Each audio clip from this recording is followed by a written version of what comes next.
Hello tanks and tankettes, welcome to a bit of live gameplay, and today I've decided I'm going to bring out one of my tier 10 German behemoths, the E100, aka that tank I don't get along with very well. Or to be more accurate, the gun I don't get along with very well. I've been persevering with the 15cm, but my results are still wildly variable. I do have decent games from time to time, but it just is not... I don't get the consistency from it that I can with the 128 with the mouse. But when it hits, you know, it really does. It's a little bit satisfying, I will admit. But it's always seemed weird to me that a heavy tank should have this gun. It's almost like a pseudo tank destroyer with that sheer level of damage that it can do all at once. And you look at all the other heavy tanks in the game, there's nothing that really comes close to that gun. So yeah, one of the things actually they were talking about with the penetration test server was actually changing the there were a lot of guns that were getting nerfed, but this one was going to get a slight buff in terms of its AP penetration, in terms of trying to get people to use AP more as opposed to firing a lot of heat, because this is one of those tanks where I think I'm correct in saying that I've read that the server stats show that proportionally it gets more heat fired in it than other tier 10s. So that clearly shows that a lot of people don't feel that the AP is quite adequate, and it's the fact that it's a big derpy gun with a long reload, and you can see why people would, and it's annoying, but you can see why people would want to go for a more, what they feel is a more guaranteed penetration, rather than crippling themselves with the uncertainty of an AP shell penetration. But I think if they were going to make it, if they were going to give it more in the way of, oh, that was, I mean, that's what I mean, that was a total snapshot. But at least I'm not getting caught out in terms of placing myself in harm's way to sit and reload. But yeah, I almost feel like it would be fair enough shaving some of the shell damage off this, like take off 100 average shell damage, and I think that actually would be fine. Right, I actually want to kind of side scrape off that corner, but hello Mr. E75. There's also that Object 261 clearly turning his attention here. So I'm going to have to be a little bit careful. Is that Jaeger looking this way? Yes, he is. Don't want to just plow around that corner and lose all of my health, which can happen very, very quickly, even with, you know, second most hit points in the game. It's amazing how fast your health can disappear. I've had that happen in the mouse as well. It's like you go around the corner and boom, oh look, I'm dead. And it's usually because you've just had like Jagdpanzer U100s and waffles firing at you all at the same time, and artillery. So yes, you got a lot of hit points, but it doesn't do to get too overconfident. So an HE shell for that guy would have been lovely, but I had no idea that particular vehicle was going to pop up in that corner. So anyway, so there's not much doing here. That guy's made it across okay though. I think what trying to pull back from that corner. Okay, that's useful information. I'm always slightly wary about, I don't know, maybe I'm letting other people take the lead too much here. Maybe I should be being a bit more aggressive. Nope, that bounce. Now, I've actually had people, it might have been the Centurion rather than the Centurion 7-1, I think it's largely the same turret, but I guess I hit the gun mantlet because this is a big enough shell that it will overmatch things like turrets if you hit them in the right place that would otherwise have a decent amount of armor. But that didn't need to be an overmatch, that was just pow, straight into his hull, you know, that was not a challenge.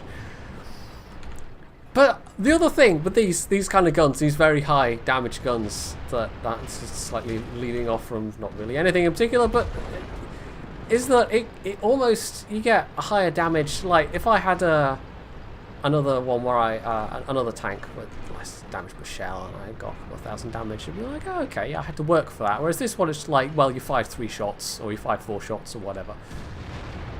It doesn't quite feel the same. I guess that's just a psychological thing, but yeah, it's it isn't just somehow the same. Oh yeah, that was not smart, pulling out sideways in front of that guy. Right, have I got time before this guy's reloaded? Probably not. This Jaeger. I really want to get somebody's side armor or whatever. That'll do. On the axle. Don't sit sideways onto the Jagdpanzer E100. It's not going to end well. Right, the question is, can I pen this guy's lower front plate without... Well, we're about to find out. Yes, I can. Low roll, but that was virtually a straight shot into his lower front plate, so... Yeah, and I'm not getting harassed from the side here at all, which is quite nice for me. Oh, I just have to take a chance with this guy. I can afford to take a hit. Oh, and point into the track, and there's artillery! That was an AP shell. The Object 261 actually, there's that and some of the German artillery I noticed particularly. And the Tier 9 American arty as well, like that seems to be a favourite of people firing AP shells. And if you get a penning shot like that, like look at that, right through the turret. Yeah, you can do a lot of damage with that. So let's actually heal up that loader, that's quite a useful thing to have healed. And it's like, oh yeah, 4,000 damage, but this was 6 shots. I don't know, it doesn't feel like I had to work particularly hard for that. That enemy team was barely there, to be honest. Look at that, we lost 2 tanks. So, yeah, I don't know, this gun, it's like when it works, but that didn't really feel like an accomplishment, that 4,000 damage. Like any other tier 10 heavy, I would be really happy with that, but that's just like, I managed not to flub most of my shots, and therefore. So that was actually top damage of the team. But anyway, yeah, let's give that another go. That was actually a pretty short battle. And we'll see. Actually, let's have a little experiment. Let's, in the name of science, let's have a go with the 128. And people usually say to me, well, if you're going to play with 128, that just makes it a faster mouse, surely. What's the point of that? And I don't like faster mouse. I don't see any downside to that. Like, when people say that, it's like, I don't... How are you saying this like it's a negative thing? But anyway, I suppose it does have less effective armor, so... Yeah, and I've said in the past, you lose by not having that 15cm gun. And by not having the threat of, hey look, I'm a heat spamming E100, you lose some of the psychological fear factor. And sometimes that can be important in of itself in will attacks. Like somebody might hesitate to press forward if they think they're going to lose 700, 800 health in one go. Whereas they see you with this gun and think, okay, 500 health, whatever, I can take that. But the rate of fire, especially sometimes, is very useful. It's actually, with this gun, has a better rate of fire than the mouse does. And if you're facing off against, say, a bunch of enemy medium tanks, well, it's probably, that extra rate of fire is probably not going to save you, but just occasionally it does come in useful. But it's one of those things where you don't know which gun you're going to need until the exact, like, halfway through a battle or whatever, or even a part of a battle. And it's like, yeah, you can't just whiz back to the garage and change guns halfway through. So some tanks are really annoying like that, that it's like some guns are really useful for some circumstances, but you can't choose. You know, by the time the circumstances have happened and you realise that it would be better to have the other gun, well, there's not really a lot you can do about it. So this seems like a decent spread, and there's no artillery to worry about this time, which is awfully nice. We've also got T-57 and an IS-7, so this is not me having to hold back anythings alone. They do have a top tier medium platoon, but one of them is an FV-4202, the other is STB-1, which is a little unorthodox. Normally you see, I say unorthodox, I don't know what their motivation is, but you normally see people platooning up in high tier mediums. It tends to be like Russian high tier mediums or whatever. So anyway, so we can get a shot at that guy. No, okay. I7's going up. STB's already there, which means the FV probably is as well. And oh, hello. So I'm gonna have to be slightly wary about taking shots to the turret with the top bar. It's not the easiest shot to make, but with a relatively accurate, well-handling gun like the FV-4202 has, that was an odd way of pronouncing that, 4202 even, that can be a problem. So what's the IS-7 doing? Is it kind of hold down? kinda. Yes, okay. Let's not play with the hold down IS-7. That's just a waste of time. In fact, I might push up the other side because they have only a Rhino tool. So rather than play with the hold down guy, I'm just gonna flank because it looks like just a Centurion, and the T-57 Heavy might feel brave and actually come up behind me. You never know.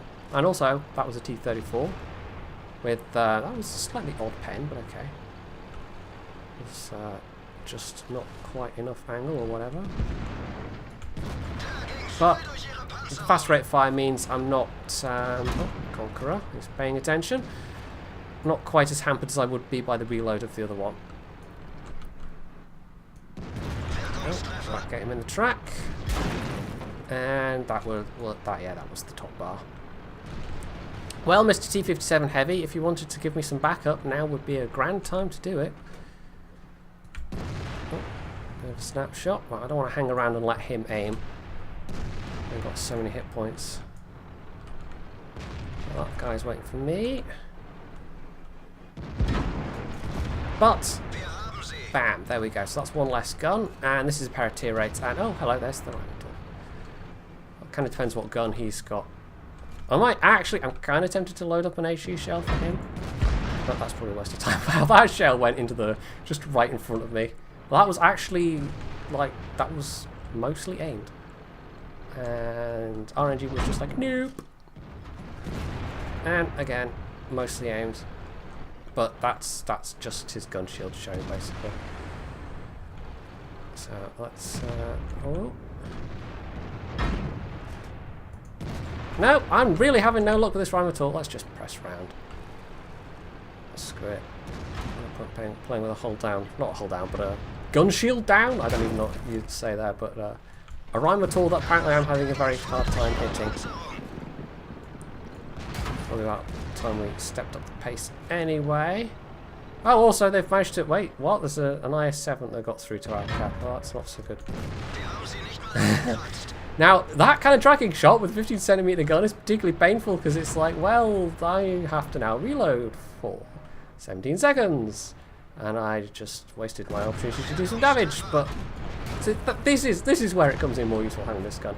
Right, anyway, in theory, if we wrap this up a bit sharpish, well, we need to move up and take care of these guys. T-57 Heavy is not exactly distinguishing himself, I would say. No, this guy I can't hit, apparently. It's just that his Rhymodol is just like, nope.